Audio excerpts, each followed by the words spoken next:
Jumpa lagi bersama Cocot Pedal di sini ya, Mo. Kita akan melanjutkan cerita Pak Yun So lagi. Langsung saja, besi kawat kelilit sebuah baut dan cerat cerit cerut. Di part kali ini terlihat Yun sedang memegang pedang yang ditinggalkan oleh Mr. Naik itu. Ia berkata, "Ini pedang yang digunakan si bajingan itu." Dan Pak Tua berkata, "Tidak lama lagi tempat ini akan tersegel. Ayunkan pedangnya seperti bocah yang tadi lakukan." Hyun sambil memandangi pedang itu dan berkata, "Mengayunkan ini bagaimana?" Pak Tua menjawab, "Memang ada pilihan lainkah? Alirkan tenaga dalam mana ataupun yang lain di dalam pedang. Lakukan sekarang."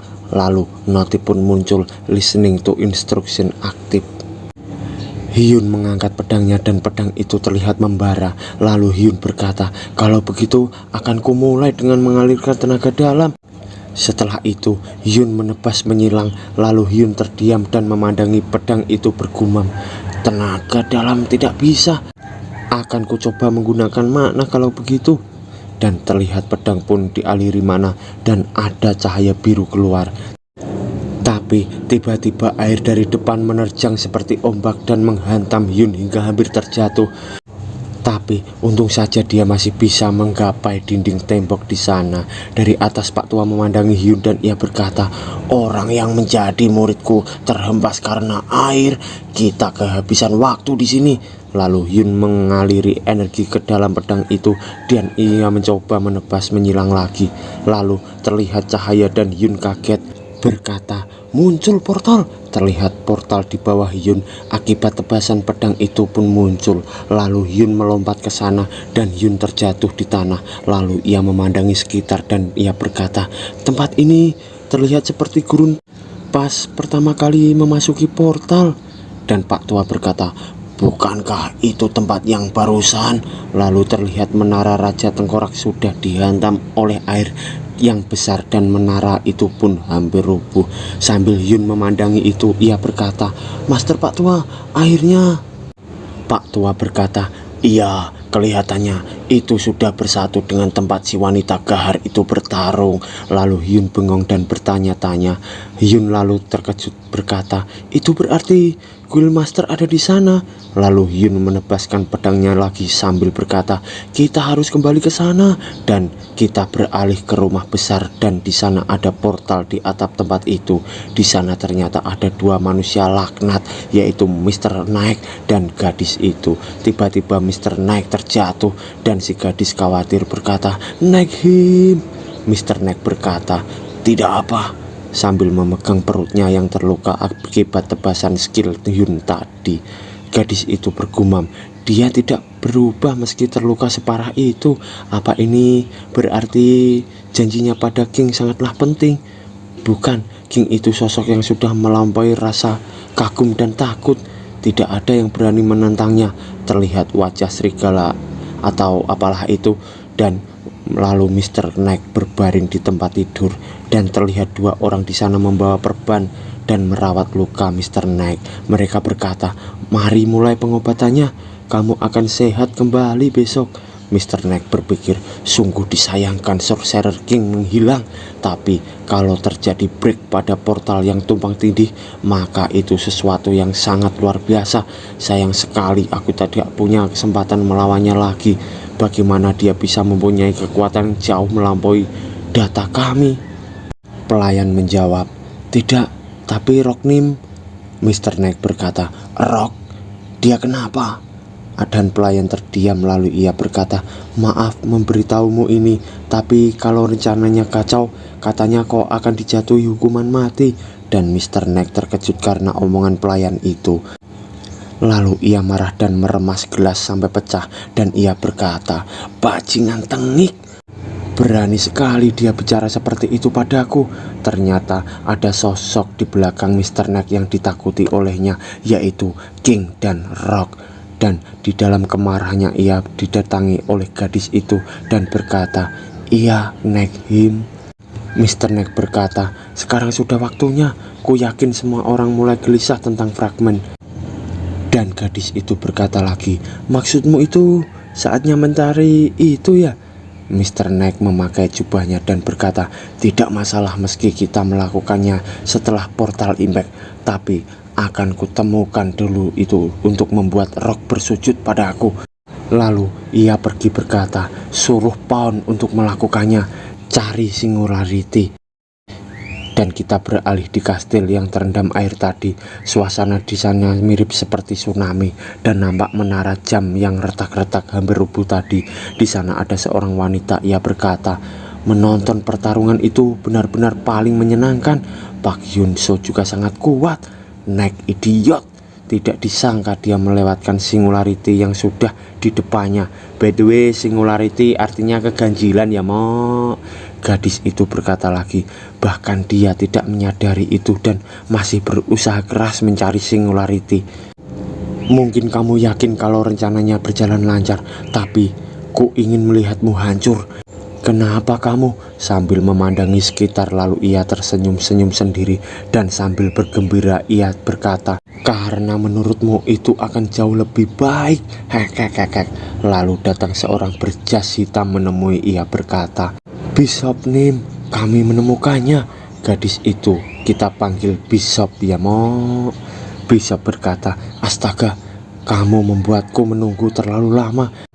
Dan lelaki berjas hitam menjentikan jarinya, lalu tiba-tiba keluar Hunter Choi dari atas lalu terjatuh. Bishop berkata, "Ya, Choi Jae-hyuk, kamu benar-benar menemukannya. Senang sekali rasanya."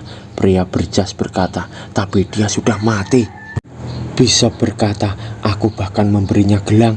Mengejutkan sekali dia masih tidak bisa menang melawan Pak Yun So. Tapi rencana Naik sudah sepenuhnya kacau." Lelaki berjas hitam berkata, "Apa yang kau lakukan?" Bishop menjawab, "Karena dia menyerap wadah kehidupan, ku yakin dia akan berguna nantinya. Mari membawanya bersama kita." Lalu lelaki berjas menjawab, "Dimengerti, Bishop." Dan ia membuat portal dengan tangan kirinya, sedangkan tangan kanannya memikul Choi Jae-hyuk sambil diikuti Bishop di belakangnya. Bishop berkata, "Pak Yun So, ku percaya padamu. Ku percaya kalau kau bisa menemukan oasis." Di tempat lain terlihat Yun bersama Pak Tua memasuki portal yang ia buat tadi, tapi Hyun kecewa dan berkata, "Ini padang pasir yang sebelumnya." Ternyata ia kembali ke gurun itu lagi, walau sudah bisa membuka portalnya. Pak Tua berkata, "Coba lagi, bocah." Hyun bengong berkata lagi, "Iya." Lalu Hyun menebas menyilang lagi pedangnya dan muncul portal lagi. Sedangkan di rumah sakit banyak orang melihat breaking news di televisi. Terdengar, "Saat ini sedikit lagi portal yang muncul di Laut Barat dan mengalami portal impact." Lalu seseorang di sana berkata, Apa yang terjadi kalau sampai itu meledak lagi? Tidak bisa dipercaya. Red Lion sudah ada di sana. Jadi mari menunggu." Lalu di sebuah ruangan rumah sakit terdengar suara seseorang wanita. "Bukankah itu hebat?" Ternyata itu adalah Yeon. Ia sedang menunggui adik dari Pak Yun So. Yeon berkata, "Yun So opa menjadi orang yang memasuki portal demi menyelamatkan orang lain. Jadi kumohon bangunlah. Dia pasti akan kepikiran karena adiknya tidak bangun." Sedangkan di belakang Yeon terlihat adik-adiknya sudah sehat dan mereka bercanda ria di sana. Lalu Yeon menghampiri adiknya dan ia berkata, "Kalian, kita tidak boleh ribut di sini. Ayo pergi." Sambil Yeon melihat ke belakang, ia berkata, "Aku akan datang lagi." Terlihat adik Yeon masih terbaring dan belum sadar di sana. Tapi tiba-tiba terlihat jarinya bergerak sedikit. Lalu kita dibawa ke area padang pasir di sana dan portal buatan Hyun. Lalu mereka berdua keluar dari portal itu. Hyun berkata, Apa? Lagi-lagi tempat ini?" Pak Tua menjawab, "Apa yang terjadi? Tidakkah sekarang kita cuma berputar-putar di padang gurun ini?" Hyun bingung sambil melihat pedang itu dan dia berkata, "Ini membuatku jadi gila. Aku juga tidak tahu yang terjadi." Lalu Hyun terkejut melihat di depannya. Ia berkata, "Oasis." Terlihat di sana ada oasis padang gurun pasir itu seperti yang dikatakan Bishop tadi. Lalu Hyun menuju oasis itu. Ia bergumam, "Ini aneh." Pak Tua berkata juga, "Iya, memang aneh." Lalu Hyun memandangi air di sana berkata, "Aku tidak bisa melihat sepantulan bayangan." Lalu tangannya dimasukkan ke dalam air oasis itu. Ia terkejut dan berkata, Pak Tua, ini bukan air." Pak Tua berkata, "Apa maksudmu? Ini portal dalam bentuk oasis." Yun menjawab, "Kurasa begitu. Kalau begitu, mari masuk." Dan mereka berdua masuk ke dalam portal oasis itu. Lalu tiba-tiba terlihat Yun sedang tidur di kasur dan dia terbangun berkata, "Sungguh tidur yang nyenyak. Oh, sudah jam segini." Lalu dia keluar kamar. Ia kaget berkata, "Ayah." Ayahnya menjawab, "Kau tidak mati ya? Hehehe, cuma candaan." Ibunya di samping ayah berkata, "Sayang, bukankah kamu terlalu kasar padanya?" Lalu terlihat seorang laki-laki berkata sambil mau makan burger, "Kalau kau tidur selama 24 jam, itu sama saja seperti hibernasi." Ternyata itu adalah adik Yunso, namanya Yun Tae. Yunso mengambil burger dari tangan adiknya. Lalu Yun berkata, "Jangan main-main denganku, Pak Yun Tae. Aku takkan menyisakanmu sedikit kalau kau masih begitu." Yun Tae berkata, "Yung, aku baru makan sedikit." Sambil Yunso memakan burger itu, dan ia menepok muka adiknya itu dengan uang dan berkata, "Aku gajian kemarin." Adiknya pun menunduk dan mengucapkan terima kasih karena diberi uang kakaknya itu.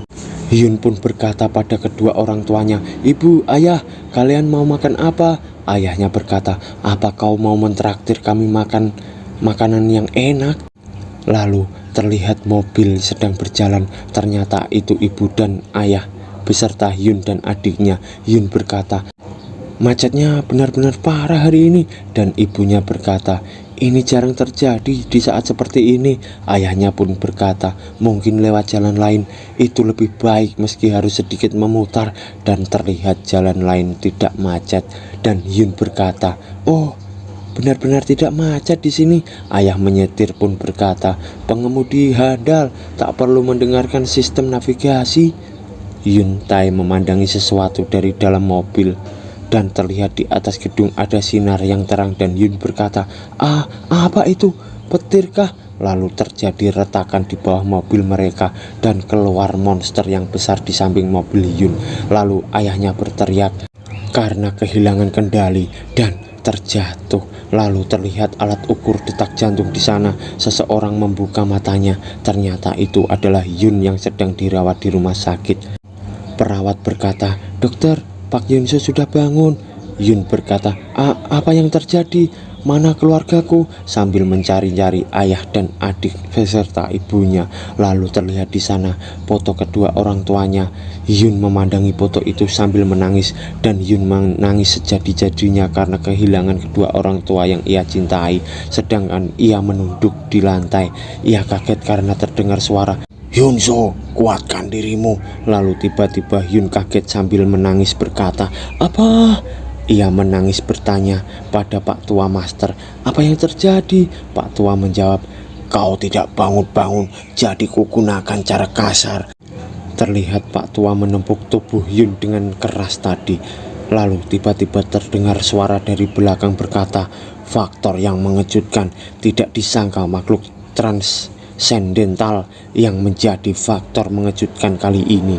Terlihat seseorang memakai jubah putih di sana dan bersambung.